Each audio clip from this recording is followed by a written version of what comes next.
Vamos lá, parte 3, né? A gente tá na parte 3 do livro, Transformando o Sofrimento em Alegria. E aqui a gente vai entrar nessa parte em transformando os relacionamentos. Os relacionamentos afetivos sexuais trazem os aprendizados mais avançados que podemos ter na vida. Isso porque a intimidade com o parceiro traz, inevitavelmente, à tona todos os aspectos da nossa personalidade ao qual negamos, inclusive para nós mesmos, e não queremos mostrar para o outro. Se tivermos coragem de abrir mão dos mecanismos de defesa para podermos nos revelar, ampliaremos a percepção sobre a nossa sombra e teremos a chance de iluminá-la. Nesse sentido, os relacionamentos são uma passagem, pois nos levam à transcendência.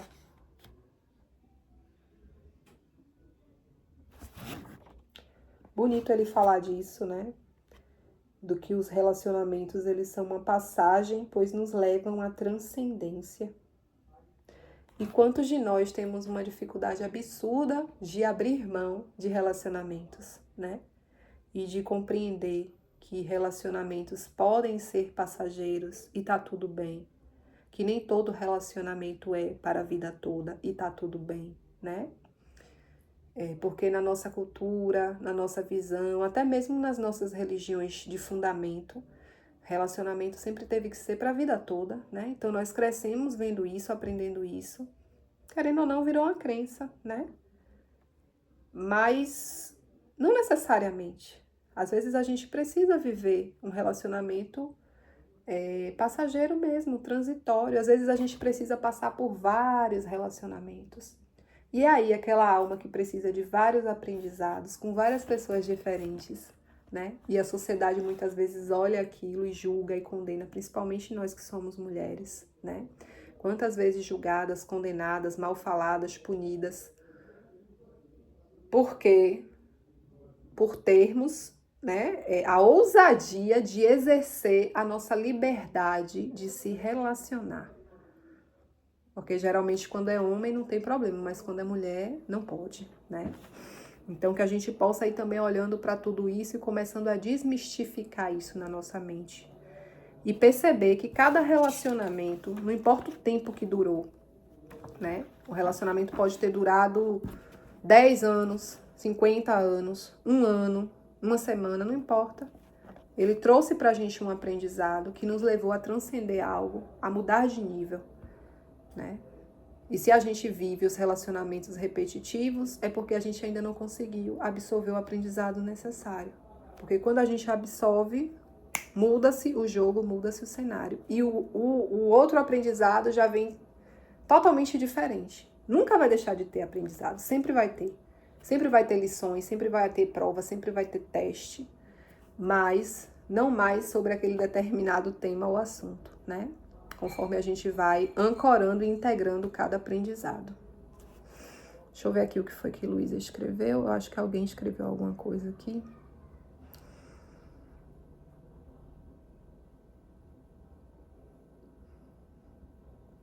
Beleza, amor, eu mando. Pode deixar que eu mando quando terminar a aula, viu?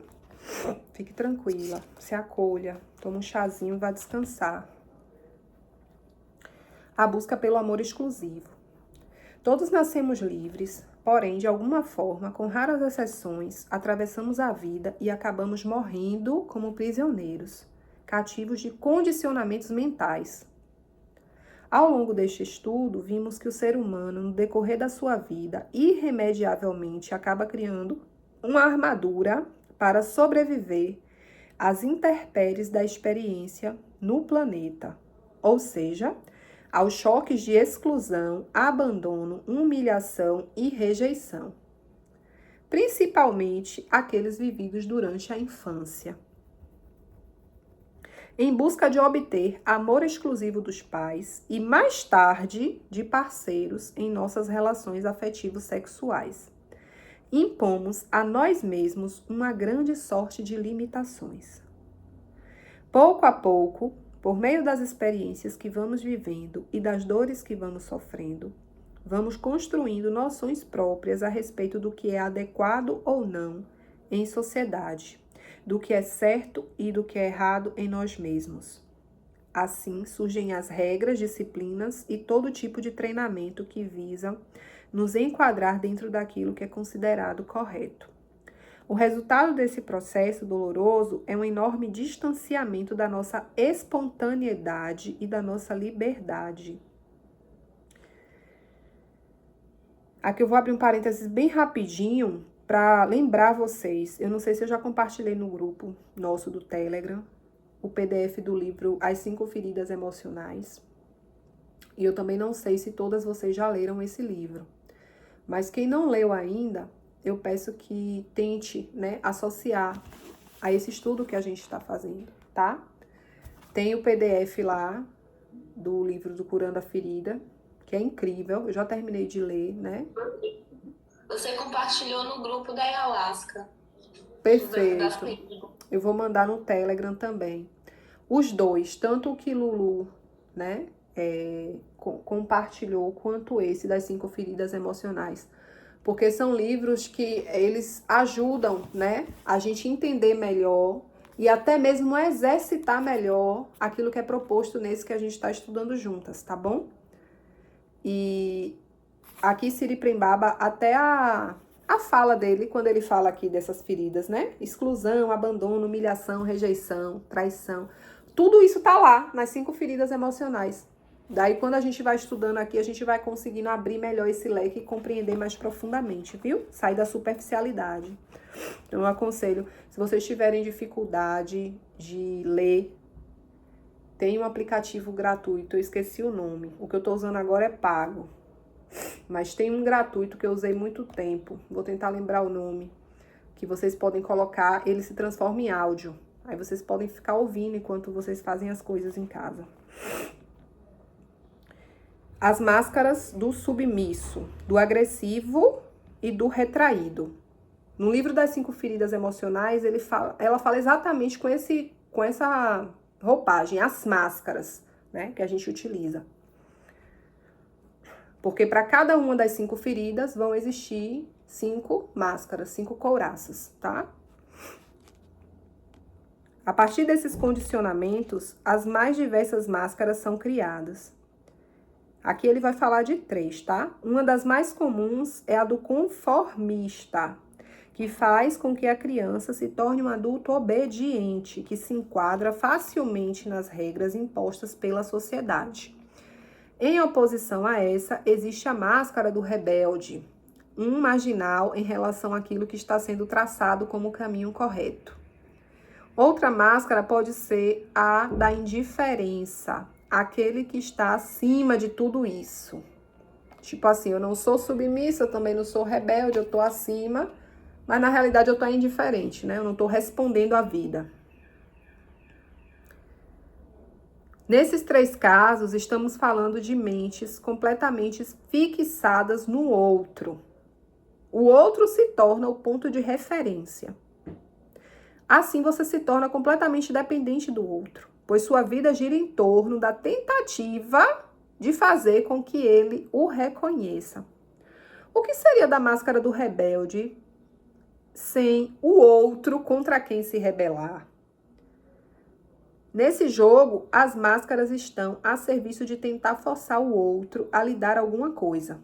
Reconhecimento, valorização, atenção, consideração, tudo aquilo que comumente traduzimos em amor exclusivo. Sua vida se torna uma obsessão em torno dos jogos que você aprendeu na infância que funcionam para conquistar a atenção do outro.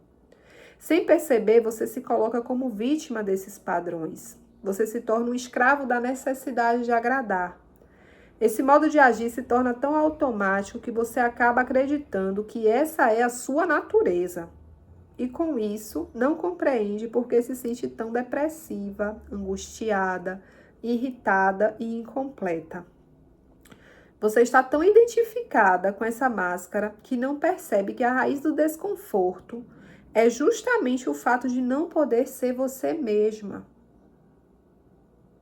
Olha só, bateu uma coisa aqui com a leitura, tá? Observem principalmente quem está se sentindo muito desconfortável assim, a vida profissional, tal, até amorosa, afetiva. Será que esse desconforto todo maior, ele não tem a ver, não faz um link, uma conexão com eu não estar conseguindo ser eu mesma? Seja com essa pessoa, seja nesse ambiente, seja fazendo isso que eu estou desempenhando, né? Então, será que aqui, Paloma, enquanto ela está aqui nesse grupo de estudo com as meninas, ela está conseguindo ser ela mesma? Bom, eu tô. Isso me faz bem. Porque eu consigo ser eu mesma, eu consigo falar palavrão.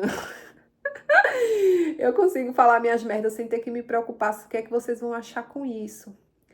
Mas se eu não tivesse conseguindo ser eu mesma, se eu tivesse o tempo todo que tentar bancar algo ou parecer algo para agradar vocês, cara, isso ia ficar sem sentido. Isso ia perder o sentido mais cedo ou mais tarde, sabe? E mais cedo ou mais tarde ia perder a graça. Então, vocês olharem para isso também na vida de vocês, nos mais variados aspectos, né? Não somente dentro das relações com as pessoas, mas até mesmo naquilo que a gente faz, naquilo que a gente escolhe como função, como cargo, como responsabilidade, como profissão, né? Porque tem que trazer paz e tem que trazer contentamento, tem que trazer satisfação. E a paz, o contentamento, a satisfação reside justamente em você conseguir ser quem você é, sabe? Livre dessa necessidade de agradar. Os sentimentos negados sustentam a identificação com a autoimagem idealizada. Em outras palavras, tudo aquilo que você escondeu de si mesma, toda a diversidade de aspectos negativos da sua personalidade, que você não se permite mostrar, acaba por roubar a sua espontaneidade. No lugar dela, você usa máscara para se tornar adequada socialmente. O guardião desse porão onde você guarda os sentimentos negados é o medo. O medo das consequências que podem advir caso você rompa com os condicionamentos e solte suas feras escondidas. O que talvez você não saiba é que tudo isso faz parte do processo evolutivo da consciência. Todo condicionamento de certa forma, necessário. Uma criança precisa de limites, até mesmo para preservar a própria vida. Toda a sociedade tem regras para viver. Mas uma boa educação também ensina a criança que, em algum momento, ela terá que abrir mão dessas regras. Em algum momento, o condicionamento precisará ser abandonado, porque a pessoa só encontra a liberdade quando se liberta da dependência de agradar o outro. A libertação dos condicionamentos é a condição necessária para você desenvolver a equanimidade que vai lhe permitir permanecer o mesmo ou a mesma diante de qualquer situação da vida. Não porque você está indiferente ou anestesiado, mas porque você pôde se voltar para dentro e encontrar o centro da consciência. Com isso tudo, você se libertou dos dramas criados pela falta de centro, pela falta de centramento.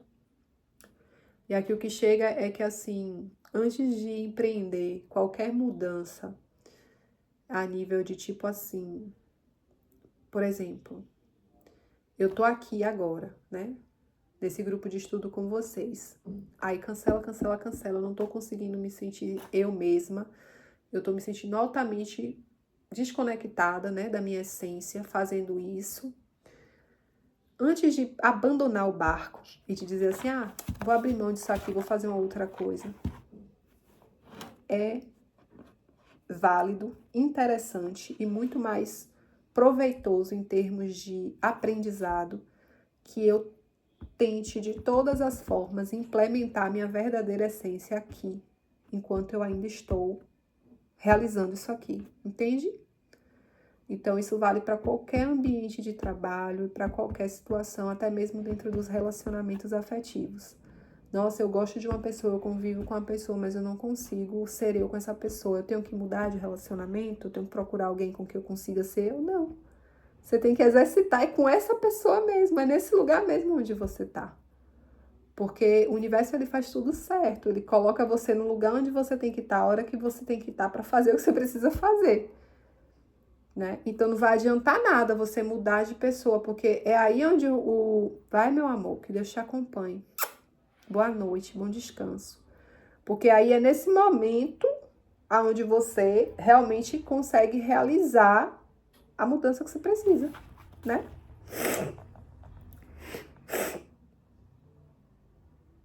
A libertação dos condicionamentos é a condição necessária para que você... isso aqui eu já li.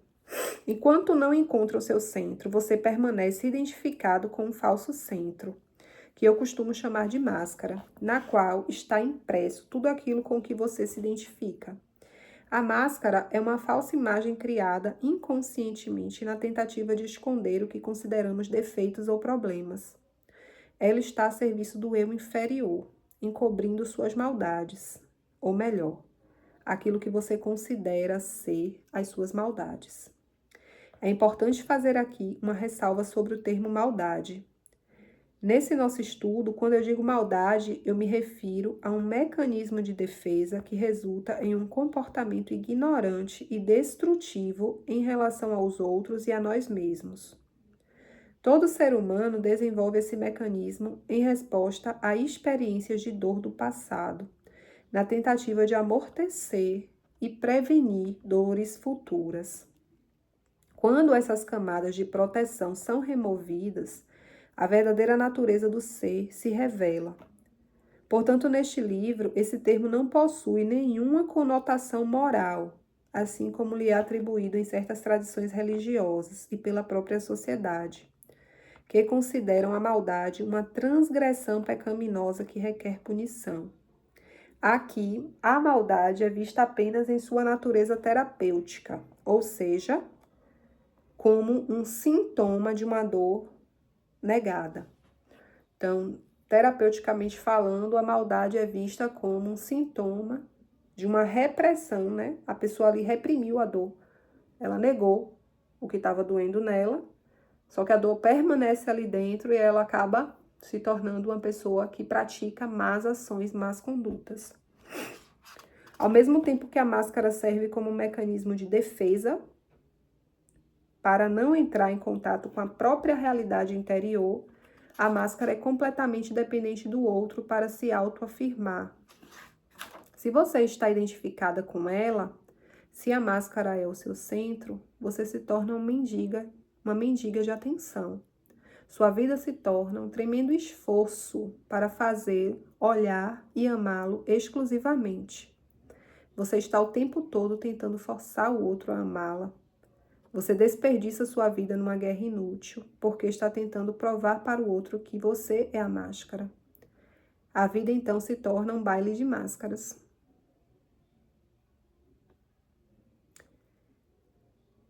Escondido atrás da máscara, limitado por ela, você não pode expressar seus dons e talentos e fica impedida de dar os presentes que trouxe para o mundo.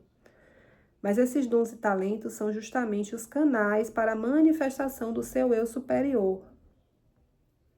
Que legal isso, tá?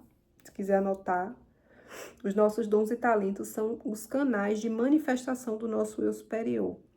É somente através dessas bênçãos que a gente consegue experimentar a deliciosa sensação de ocupar o nosso lugar no mundo. Essa manifestação do seu ser quer dar em vez de receber. Porém, se estiver com o coração fechado, você acredita não ter nada para dar. Quando tem um vislumbre das suas capacidades, você não confia. Isso acontece porque você se apegou a uma forma pequena e limitante de obter segurança e teme abrir mão dessa estrutura. Você não se sente satisfeita com essa estrutura, mas teme abrir mão dela. E isso se tornou o seu círculo vicioso. Que forte isso aqui, velho. Pela minha experiência, você só consegue o amor que tanto deseja quando esse mesmo amor estiver fluindo com fartura do seu coração. O encontro com esse amor não é um processo intelectual, é um fenômeno que acontece no plano da alma, no plano do coração. No entanto, pode ser que você esteja aprisionada no jogo da sombra, usando todas as suas estratégias e todo o seu repertório de conhecimento para tentar forçar o outro a lhe dar aquilo que você quer, na hora que você quer. É tempo de reconhecer e aceitar que essa é a estratégia do seu ego, do seu falso eu. Só assim será possível escolher outro caminho. Primeiro, é preciso aceitar que hoje você procede dessa maneira. Uma vez tendo aceitado, será possível enxergar opções. É aquela coisa, né? Como é que eu vou mudar algo que eu não reconheço que precisa ser mudado em mim? Então, ou eu enxergo e reconheço e tenho humildade de dizer, nossa, isso aqui realmente não dá, né? Preciso corrigir, pega outra rota, outro prumo, ou então não vai. Eu costumo dizer que esse exame de consciência sobre a nossa máscara e a sua necessidade de obter atenção é como uma radiografia de um dos quadrantes do inferno.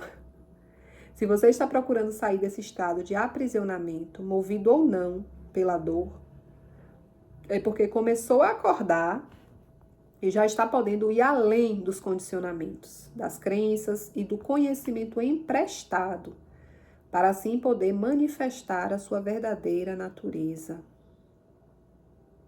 Você abre mão desse condicionamento negativo quando se conecta com o seu coração. Seu coração é como o sol. Sua luz nunca se apaga. À medida que transformação começa, você percebe que possui dons e talentos que não estão mais a serviço de agradar o outro, nem de satisfazer os desejos do seu eu inferior. A criança ferida que luta desesperadamente para obter o amor exclusivo. Ao contrário, você de repente se percebe utilizando seus maiores dons para se tornar um canal do amor divino. Você compreende que seus talentos têm a função de realizar um papel no projeto divino, do amor e da paz mundial. Você espalha essa mensagem, essa música para as pessoas que estão prontas para acordar. Você começa a dar sem pensar no que receberá. Já vimos que a desprogramação dos condicionamentos limitantes somente é possível quando você aceita e compreende o passado e pode perdoar e agradecer, até mesmo as passagens mais difíceis da sua vida. Nesse ponto, você está pronto para aceitar que a rosa também tem espinhos. Quando você aceita que esse é o jogo da vida, você deixa de se opor e abre mão da vingança. Você consegue finalmente abandonar a intencionalidade negativa, que é um não absoluto para a felicidade, e abraçar a intencionalidade positiva, que é um sim para a vida, um sim para tudo o que é bom, alegre e próspero. Quando isso ocorre, podemos celebrar cada momento da vida, cada instante se torna uma prece.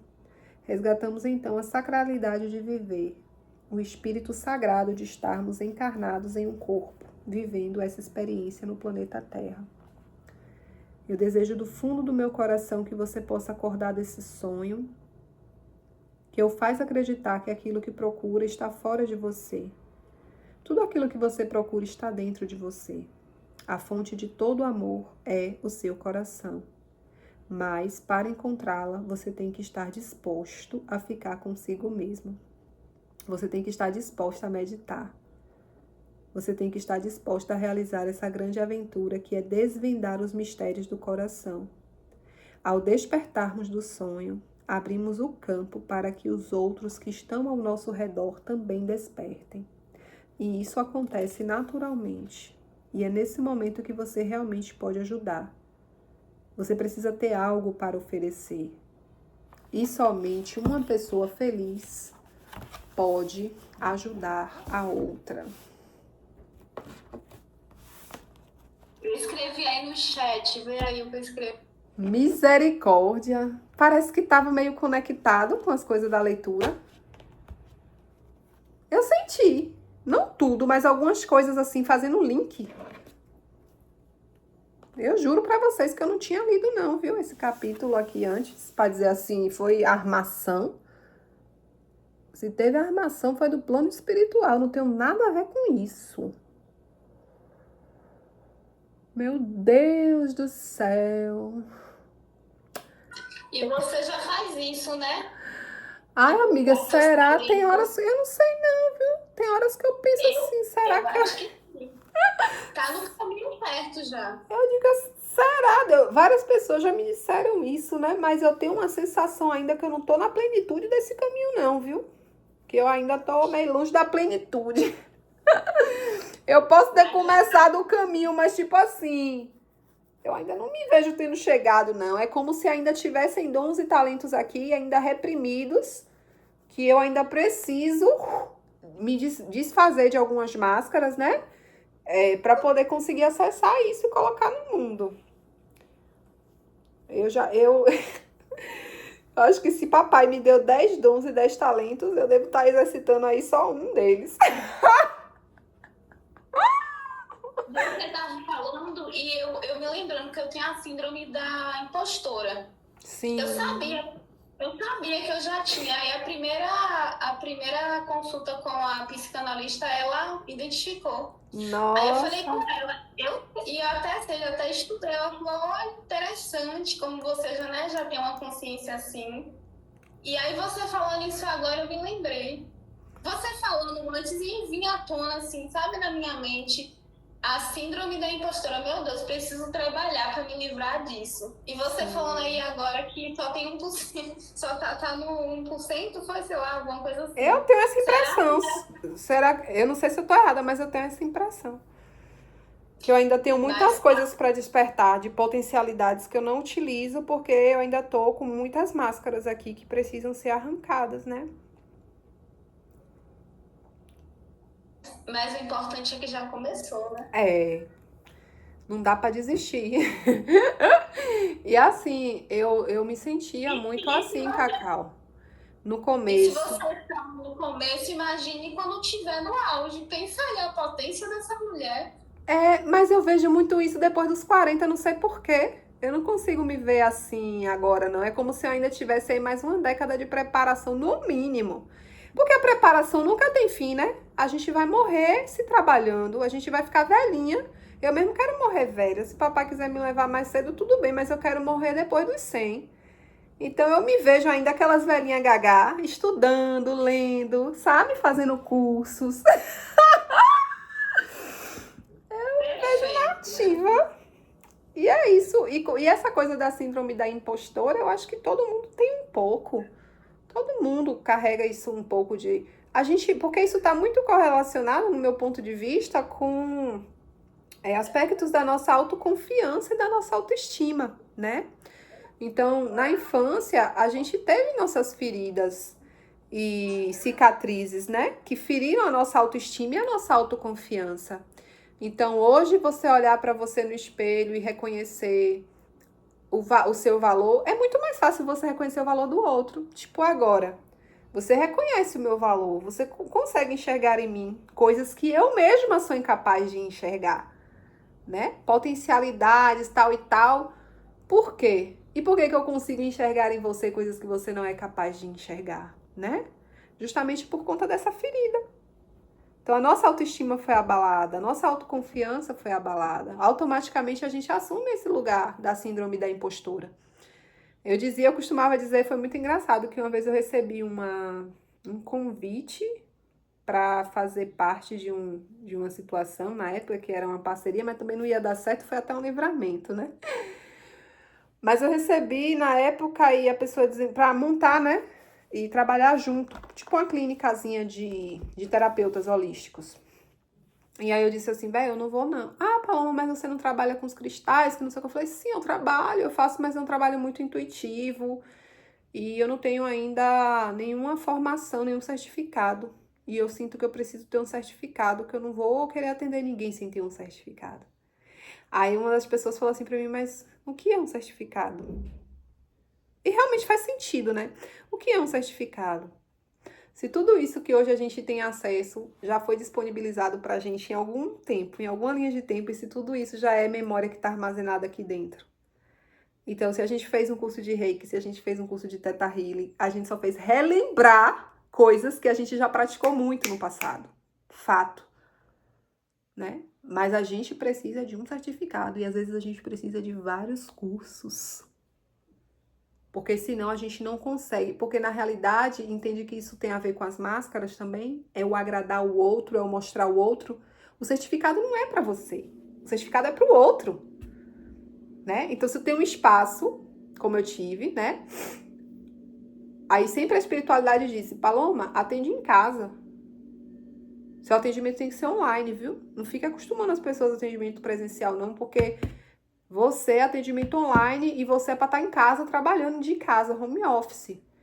Mas eu quis montar um espaço, porque eu queria ter esse espaço, porque era uma realização do meu ego, da minha criança, sabe? Que queria ostentar uma coisa para que os outros vissem aquilo, sabe?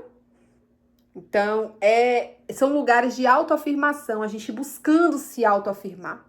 Então, eu tenho que fazer os cursos, eu tenho que ter os certificados, eu tenho que estampar esses certificados na parede, que é para todo mundo ver. Mas o conhecimento está em mim. Aí, na hora de desmontar o espaço, eles buzinaram no meu ouvido. Aí, ó, a gente avisou. Quer dizer, investiu um dinheiro do caralho, gastou. Pra quê? Só para satisfazer um desejo do ego. Foi bom, foi maravilhoso enquanto durou. Mas, será que se não tivesse sido dessa forma, também não teria sido maravilhoso? Não teria sido confortável estar em casa? Não teria até conseguido juntar uma grana? Sabe? Então, assim, é aquela coisa que eu falei mais cedo. Para você conquistar algo, você vai ter que abrir mão de algo. Do que é que você está disposto a abrir mão e o que é que você está disposto a conquistar, né? Então, às vezes é só um jogo da nossa mente, do nosso ego. Eu quero conquistar o meu espaço. Eu preciso do meu espaço. E aí depois... Aí... eu tirando as coisas, aí Jesus dando meu vida. Aí, ó, vai enfiar essa arruma de coisa onde agora? Vai enfiar onde essa arruma de coisa? Vai vender? E eu apegada, fia. Não vou vender minhas coisas não, porque depois se eu abrir outros espaços, que não sei o que, eu vou... Oxi, enfiei tudo dentro de casa. Quando é agora eu não tô tendo que vender tudo? Tô tendo que vender tudo. Já vendi geladeira, já vendi fogão, sabe? Já vendi poltrona. Tô tendo que me despedir de tudo, porque minha filha não é nada disso, sabe? Não é nada disso. Então, é uma parada surreal, pô. E aí, uma coisa que veio muito forte. Você realmente precisa de tudo isso para fazer o que você faz? O seu dom, o seu talento, a sua cura, a sua medicina. Porque cada um de nós tem a nossa medicina, né? A sua medicina realmente precisa dessas imagens todas, por exemplo, que você tem. Precisa de um espaço físico, você precisa carregar uma ruma de coisa, você precisa de um caldeirão, você precisa...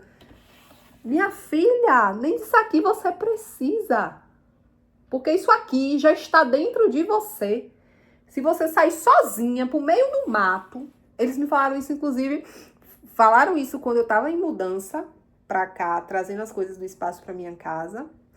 E confirmaram isso no dia do ritual do curando a criança, a ferida do abuso.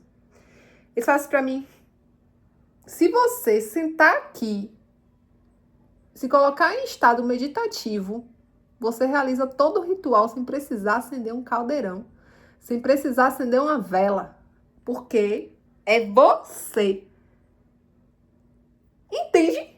Eu falei, meu Deus, que potência! E isso tá em mim, isso tá em você. Isso tá em cada um de nós. Só que daí a gente tem a coragem mesmo, mana, de abrir mão, de se rasgar, vá. Uma vez fizeram uma leitura oracular pra mim, eu achei o máximo. Hoje eu achei o máximo, na época eu falei que a menina era maluca. Que ela jogou pra mim, fez uma leitura de registros acásticos, né? E aí ela falou assim, todas as suas vidas você teve trabalho de cura. Todas elas, você desempenhou trabalho com cura, trabalho de cura com as mãos. Então, foque nessa coisa, de energia com as mãos, porque você tem o dom de cura e o dom de transmutação. Você trabalha transformando coisas. Então, eu tô falando com tudo, tô me arrepiando toda, lembrando. Você não tem que fazer curso nenhum. Pare de maluquice de ficar fazendo curso, porque a sabedoria tá toda em você. Vá meditar. Porque a espiritualidade quer lhe trazer tudo que você já carrega nos seus genes, nos seus registros acásticos, que foi tudo que você já trabalhou lá para poder pegar você e... Porque você negou a maioria das suas encarnações, você veio para curar, você veio para trabalhar como curandeiro e você negou isso por medo. Você tinha medo do seu poder. Então, quantas de nós tem medo do nosso poder, do tamanho do nosso poder, do tamanho da nossa potência? E aí a gente fica se escondendo, se reprimindo, se negando. Tá na hora de acordar. 2025 o barco vai balançar, se segura. Não quero nem saber quem vai anisar Dona Baratinha, só se segura, porque o babado vai ser louco, entendeu? Gente, vou desligar aqui a gravação, tá? Um beijo, boa aula, Cacau, fica aí. Amo vocês. E até semana que vem, com a graça de Deus, que vai ser o nosso último grupo de estudos desse ano, tá? Então eu vou anunciar pra vocês. Semana que vem a gente vai ter o nosso grupo de estudos, na quarta-feira, vou deixar já pré-agendado, quartas 20 horas.